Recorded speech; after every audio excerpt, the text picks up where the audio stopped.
And look, they've won 7 consecutive NL West titles, and so Dodgers have done a tremendous job, but they will tell you they have not been able to get that elusive cherry on top, which is a World Series championship. And you see with the additions they've made, they mean business, no doubt. I mean, David Price, Alex Wood, of course, Mookie Betts. Even they've got the speedster Terrence Gore, who they can use in a postseason situation via NTT home plate cam. Reynolds and Carlos are back. And Harold, you'd have to say the Dodgers are one of the teams, it seems like almost every year, but even this year, they're going to have a lot of pressure on them to win a World Series because they're loaded. Well, they're loaded, no doubt. But I look at it this way. Every year the Dodgers get down to the World Series or playoffs, and there's that full 162-game fatigue. They've had to battle everybody coming at them every night. That's a team to beat. In a 60-game sprint, imagine Clayton Kershaw going into the postseason throwing only about 10 games. He's going to be locked and loaded, rested, ready to go. And that's a total different Clayton Kershaw than after 32 or 35 starts in the regular season, and now it's carry us through the playoffs. Difficult to do. I just think they're loaded. I think they're healthy. I think this schedule plays a huge advantage to the Dodgers. Carlos, I'm curious your thoughts.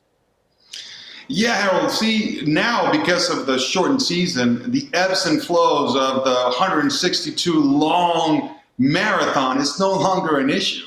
So I do agree with you that most of these guys are going to be fresh. And when you have these superstars going out there full throttle every single night, like you mentioned earlier in the show, that we may see the best baseball we've seen in a long time precisely because of that, because they're going to be able to push themselves all the way without having concerns of fatigue.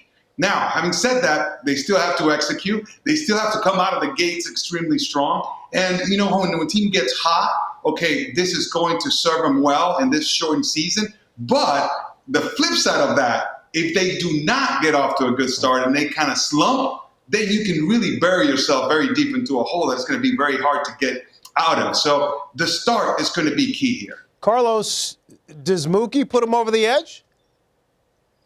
I wouldn't say that. I don't think one player does it. Now, can Mookie Betts put that whole entire ball club in his back and really take him all the way? Yes. But to go out there and say, okay, this is it, they got it, they're going to win a World Series, you still have to go out there and play.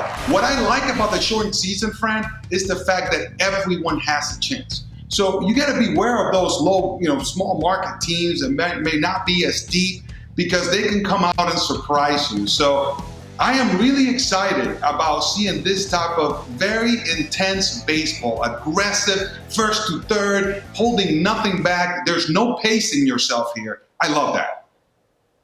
Okay, Fran, I tell you what, looking at that lineup, I know, two things stood out to me, though. Corey Seager, 7th, by the way. I mean, what are we talking about? Not only that, but here's the 2 things that stand out to me.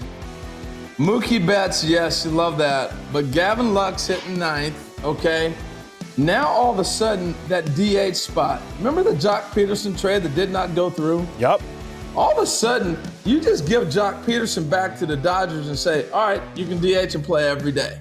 We got the outfield we wanted, but now you DH. Hello? I take Jock Peterson in my lineup every day. That's just how much better the Dodgers got with a move that never happened.